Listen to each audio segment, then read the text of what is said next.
આપણી જોડે આજે છે કૈલાશબેન. કેમ છો કૈલાશબેન? મજામાં? કૈલાશબેને આપણે અહીંયા ટોટલ 9 ઇમ્પ્લાન્ટ મૂકેલા છે આપણે, બરાબર ને? 9 ઇમ્પ્લાન્ટ, બાકી ઘણા દાંતોમાં રૂટ કેનાલ, નવી કેપ ને બધું કરાવ્યું છે. બધી નવી કેપ ને બધું કરાવ્યું છે, એટલે આખું ફેસ બદલી કાઢો આપણે, બરાબર ને? ઓકે, કેવું રહ્યું તમને? ઇમ્પ્લાન્ટમાં કોઈ તકલીફ પડી? ના, તકલીફ તો અત્યારે બધું ખાઈ શકો છો? કોઈ તકલીફ? ઇમ્પ્લાન્ટની પહેલા બીક લાગતી હતી? ટ્રીટમેન્ટ પહેલા લાગતી હતી? ટ્રીટમેન્ટ વખતે બીક લાગી થોડી ઘણી? ટ્રીટમેન્ટ થઈ ગયા પછી હવે કોઈ બીક લાગે છે? સારું લાગે છે. સારું લાગે છે? કોઈ વાર બહુ દુખાવો થયો હોય ટ્રીટમેન્ટમાં, એવું કશું જ નહીં? અત્યારે બધું જ ખાઈ શકો છો?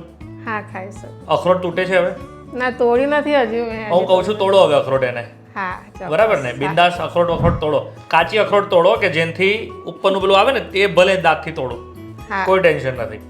ઓકે, સો ઇમ્પ્લાન્ટ કરાવીને આજે આઈ થિંક ફોલોઅપ વિઝિટ છે આ, અને આઈ થિંક 6 મહિના થઈ ગયા. 6 મહિના થઈ ગયા દાદા આપ્યા અને 6 મહિના પછી આ પહેલી ફોલોઅપ વિઝિટ છે આપણી.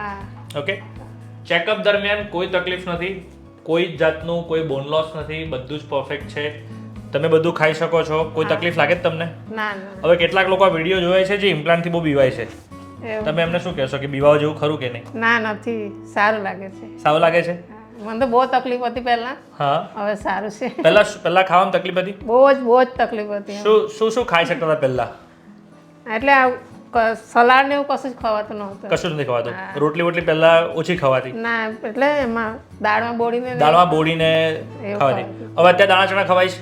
ખવાય ને, દાણા ચણા ખવાય. દાણા ચણા ખવાય, ફ્રૂટ સલાડ ને બધું જ ખવાય. બધું જ ખવાય છે, કોઈ તકલીફ નથી? આનંદ છે? ચાલો, thank you so much. Okay, so આ હતા કૈલાશબેન, જે આપણા નવસારીના જ છે, વિજલપોરના, અને એમણે 9 ઇમ્પ્લાન્ટ કરાયા છે અને આરામથી બધું જ ખાઈ શકે છે હમણાં. Okay, thank you. હરણ મહાદેવ.